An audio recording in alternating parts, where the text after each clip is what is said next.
My June challenge starts today. As you know, I have a theme for every challenge, and this month's theme is seated and standing exercises. I'll be working out side by side with the amazing Kathleen. She'll be doing the standing version of each workout, and I'll be seated. All the exercises are still beginner level, but now you have the option to do a seated version. As you know, I'm working really hard to make my platform as accessible as possible for all fitness levels. And hopefully this challenge will be open to more people who want to start their fitness journey today. I was inspired by my late sister who used to work out with me from a seated position and I would be standing.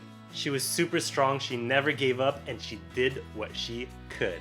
I'm dedicating this challenge to her. Now here's how it works. Log into the website or app, you'll see June Challenge. Click on it, you'll see a list of 5 videos with a date associated to each video. You also have a schedule included in the resources section that you can either print out or use digitally. It's always a good idea to keep track of your workouts to stay consistent, so I highly recommend it. As always, my challenges are complete. You have your steps routine, you have a full cardio high intensity routine, a strength workout routine, mobility, and core. There's also 2 recovery days included in your schedule. Make sure to take them. If you don't want to rest completely, you can go for a daily walk or do something that requires movement or physical activity. And remember, you don't have to wait till the first of the month to jump in.